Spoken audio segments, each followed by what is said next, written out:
नमस्ते, दी ललन टॉप पर मैं सोनाली हूँ। भारत में कोविड-19 की दूसरी लहर अपना प्रचंड रूप दिखा चुकी है। अब तीसरी लहर की संभावना को लेकर तमाम तरह की चर्चाएं हो रही हैं, लेकिन कुछ लोगों को ना तो इस खतरे की फिक्र है और ना ही वे इस चर्चा में दिलचस्पी रखते हैं। हम ऐसा इसलिए कह रहे हैं क्योंकि कोविड-19 महामारी की तीसरी लहर के खतरे के बावजूद लोगों ने घूमना फिरना शुरू कर दिया है। वे बड़ी संख्या में पर्यटन के लिए निकल रहे हैं। दिल्ली और आसपास के इलाकों में गर्मी बढ़ने की खबरों के बीच उत्तराखंड और हिमाचल में सैलानियों की संख्या बढ़ती दिख रही है। इसे देख कई लोगों ने सवाल किया है कि क्या ये कोरोना की तीसरी लहर को दावत देना नहीं है। सोशल मीडिया पर पहाड़ी इलाकों में गए सैलानियों की तस्वीरें भरी पड़ी हैं। मनाली, नैनीताल और मसूरी की तस्वीरें खासी वायरल हो रही हैं। इनमें पर्यटकों की भीड़ देखी जा सकती है। ये देख कई सोशल मीडिया यूजर्स भड़के हुए हैं। वे लोगों से सावधानी बरतने की अपील कर रहे हैं। हिमाचल प्रदेश के मनाली में इन दिनों पर्यटकों की भारी भीड़ है। पर्यटन सेक्टर के लिए बेशक ये एक खुशखबरी है, लेकिन चिंता की बात यह है कि वहां घूमने गए लोग न तो सोशल डिस्टेंसिंग का पालन कर रहे हैं और ना ही मास्क पहनने का। सवाल किया जा रहा है कि पुलिस और प्रशासन इस बारे में कुछ भी क्यों नहीं कर रहा है। मनाली की तरह शिमला में भी सैलानियों की भारी भीड़ है। हालात अगर सामान्य होते तो हम भी यही लिखते कि शिमला सैलानियों से गुलजार है, लेकिन कोरोना काल के मद्देनजर यह भीड़ चिंता का सबब बनी हुई है। आलम यह है कि शिमला आने जाने के रास्तों पर कई जगह जाम की स्थिति बनी हुई है। ऐसे में कोविड संक्रमण के नियंत्रण से जुड़े सरकारी प्रोटोकॉल का पालन कर रहे लोगों की चिंता बढ़ना स्वाभाविक है। उत्तराखंड के नैनीताल में भी पर्यटकों की भीड़ उमड़ी हुई है। यहाँ के स्थानीय होटल भरे हुए हैं। मॉल रोड पर लोग कोरोना की चिंता किए बिना आराम से घूमते हुए नजर आ रहे हैं।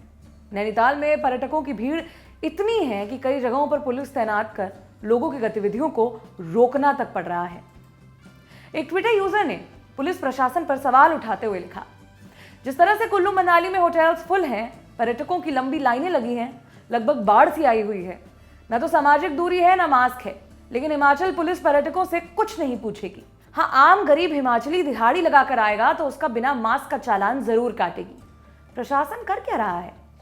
एक अन्य ट्विटर यूजर वेद प्रकाश शर्मा ने लिखा, कोरोना की रफ्तार जरा सुस्त क्या पड़ी, हमने तो सारे एहतियात ताक पर रख दिए। ये मनाली की तस्वीर है, जहां होटल में कमरे नहीं मिल रहे। ऐसा ही रहा तो जल्द ही फिर हॉस्पिटल में बेड नहीं मिलेंगे और तीसरी लहर की तबाही शुरू हो जाएगी। डीडी न्यूज हिमाचल ने भी ट्विटर पर बताया, पिछले 30 घंटों के दौरान 7,357 वाहन शोघी बैरियर से हिमाचल प्रदेश के जिला शिमला में दाखिल हुए। शिमला में पर्यटक वाहनों की संख्या ज्यादा है। पुलिस ने पर्यटकों से उचित व्यवहार का पालन करने का आग्रह किया। ट्विटर पर अक्षय नाम के यूजर ने शिमला रिज की तस्वीरें पोस्ट की हैं। इसमें काफी भीड़ देखी जा सकती है। कई लोगों ने मास्क नहीं लगाए हुए हैं और ना ही सोशल डिस्टेंसिंग का ख्याल रखा है। अब ये नैनीताल की तस्वीर देखिए। इनको पोस्ट किया है ट्विटर यूजर देवेंद्र ने और साथ ही उन्होंने लिखा है, नैनीताल 4 जुलाई 2021। क्या हम वही गलती कर रहे हैं जो कोरोना के पहले फेज के बाद की? देवेंद्र और अन्य लोगों की बातें महत्वपूर्ण हैं। हमें नहीं भूलना चाहिए कि कोरोना वायरस की पहली लहर से उबरने के बाद जिस तरह लोगों ने हालात को बिल्कुल सामान्य समझकर व्यवहार किया, उसका प्रचंड दूसरी लहर के पैदा होने में बड़ा हाथ रहा।